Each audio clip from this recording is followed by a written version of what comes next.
തല്ലിത്തേങ്ങ ഒരു വിധത്തിൽ തല്ലി പൊട്ടിച്ചു. ബദാങ്ക എന്നൊക്കെ പറഞ്ഞാൽ ഇതിന് പറ്റിയത് തല്ലിത്തേങ്ങ എന്ന് തന്നെയാണ്. പഠിക്കാൻ വിട്ടപ്പോൾ നേരെ പഠിക്കാൻ പോയിരുന്നെങ്കിൽ ഈ സാധനമൊക്കെ കണ്ടാലും നേരെ വീട്ടിലെത്തിയാനെ. ഇതിപ്പോ വലിയ പ്രിയമുള്ള കാര്യം അല്ലാനിട്ട് പോലും നൊക്ലാജ ഇറക്കാൻ ഈ പൊരിവെയിലത്ത് ഇറങ്ങിയതാ. ആക്രാന്തത്തോടെ പിറക്കി പിറക്കി കൊണ്ടുവന്നെങ്കിലും പിറക്കി ആവേശം തല്ലി പൊട്ടിക്കാൻ തുടങ്ങിയപ്പോ കഴിഞ്ഞ്. കൈയെല്ലാം വേദന എടുക്കാൻ തുടങ്ങി.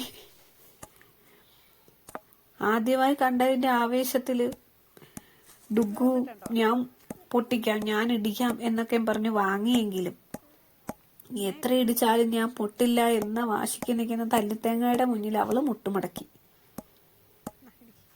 വീണ്ടും ഇടിച്ചിടിച്ചിടിച്ച് അവസാനം പൊട്ടിച്ചു. ഒരു 3-4 ഞങ്ങൾ പൊട്ടിച്ചു, അവക്ക് കൊടുത്തു. എനിക്കിഷ്ടമായില്ലെന്ന് ഒറ്റ വാക്കിൽ പറഞ്ഞ തല്ലിത്തേങ്ങയുടെ ഉള്ള വൈരാഗ്യം അവളും തീർത്തു. എനിക്ക് എന്തിന്റെ കേടായിരുന്നല്ലേ.